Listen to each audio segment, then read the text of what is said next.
Okay, hello everybody. Welcome back to another review video, whatever you want to call it. Today we are going to be reviewing WandaVision. This is the new Disney Plus Marvel show. Why am I explaining this? You already know what it is. You know what Marvel is. You know it. You probably know what WandaVision is. But at the very least, you definitely know what Marvel is. So this show just got volume back up. All right. This show just finished, I think like 2 days ago. Um, and overall, I'm gonna give it an overall score first. I'd give it an 8 out of 10, maybe 8.5. Like if you really want to stretch it, 8.5. But to be safe, 8 out of 10. It's a great show. I love the show. I love it so much. Every I was looking forward every Friday to seeing the new episode. Not a perfect show, and that's what I'm gonna get into right now. First of all, if you don't like old I Love Lucy, Dick Van Dyke shows, like if you hate those types of shows, then you are going to despise the first two episodes of this show. And I have to say, I'm not a personal fan of those shows, but jeez, my microphone's popping.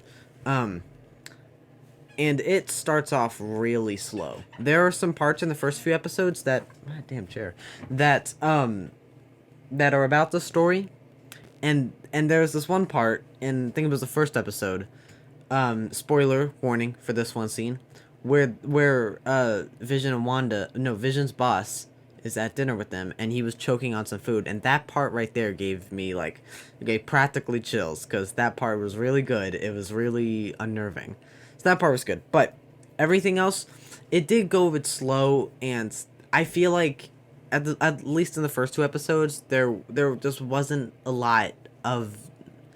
It just felt, I don't know, like it just was going too slow. Like there wasn't enough connections back to the actual MCU.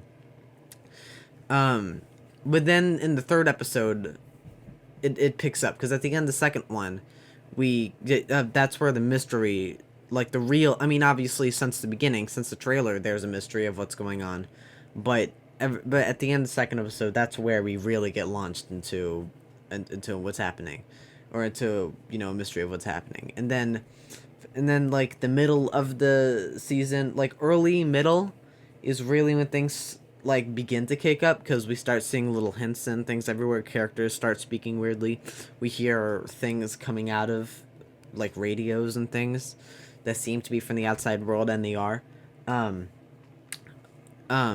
and then late middle is when the show like really starts, when the stuff that people wanted to see coming into the show really start.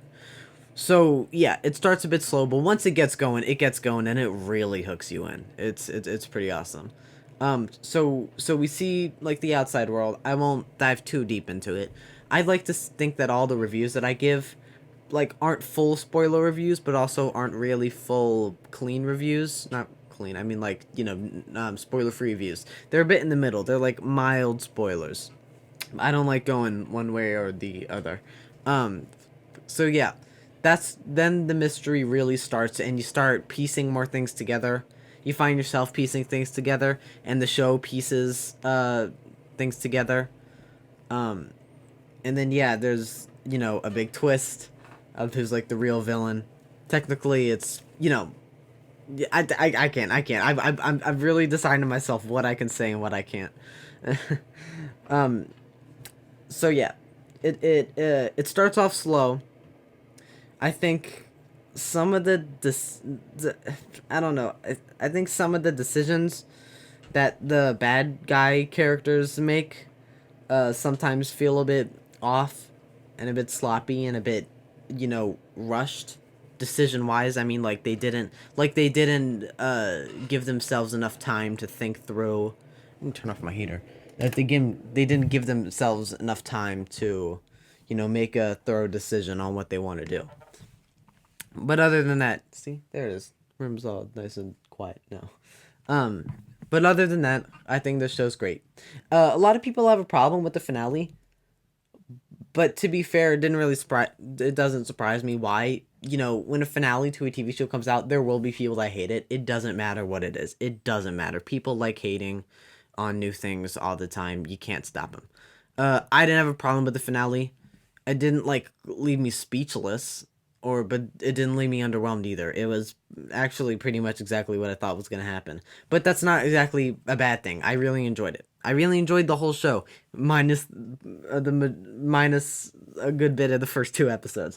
But from the third episode onward, you're really hooked, and even from parts of the first two episodes, you're really hooked. And the color, and the color choices in the show also are really meaningful. Like the color of the dimension that they're in. I shouldn't spoil that. Well, it's not really a spoiler. You can kind of piece that together even before you watch the show. But also, it like throughout the show, it spoofs decades of TV. Like I think it was the seventh episode. Yeah, it was the Halloween episode where they spoof kind of early 2010s TV shows like Malcolm in the Middle and The Middle, and is that a spinoff? Jeez, I don't think I ever knew that. And then yeah, and then the final two episodes are pure story. So yeah, that's what I think of the show. I think it's an amazing show. I think it's should I say amazing? I think it's a great show. I'll leave it at that. I think it's a great show. It's not a perfect show by any means, and I can't really see myself rewatching it in like the next year or so. Maybe I'll rewatch it in the next 5 years, maybe. But I'm really excited for the future of these Disney Plus Marvel shows, like the new. I think Falcon and the Winter Soldier is coming out after this, and then after that Loki. But what I'm like really excited for is the animated show What If. I don't hear enough people talking about this show. I'm really excited for that one just because I really like thinking of alternate universes. Um. Oh, another thing. Talk about WandaVision. There's some reveals during the last two episodes which are really like fucking chilling. Like they're disturbing. Like there's some really disturbing implications, if nothing else, towards the ends. But anyways, yeah, I'm excited for the future of Marvel. There's a lot of good movies and stuff coming out. A lot of new stuff that hasn't really been in the spotlight in a while, and now they're finally coming to it. I'm not a huge comics fan, so I'm not really up to date with all the comic lore, but I am really excited to see what these movies have in store. That rhyme bars. Um, yeah, like the new Doctor Strange movie. I'm really excited for because that looks to be super trippy, and it's directed by the legend himself, Sam Raimi, and it's supposed to be like a part horror movie, which is something that none of the other Marvel movies, excluding the New Mutants, can say for themselves.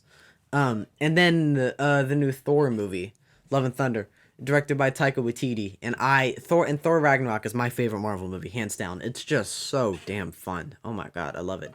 And Doctor Strange is my second favorite Marvel movie. So those two movies, obviously, I'm excited for, and I'm excited to see where the future of the Avengers go because I don't know what that's going to be like.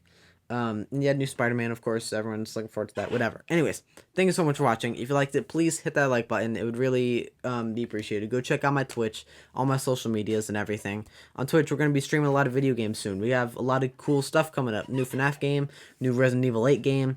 I have some other games on there that I need to play. I just finished my Little Nightmares 2 gameplay, and you can go check out that review on this channel right here as well. Anyways, thank you so much, and I will see you next time. Bye bye.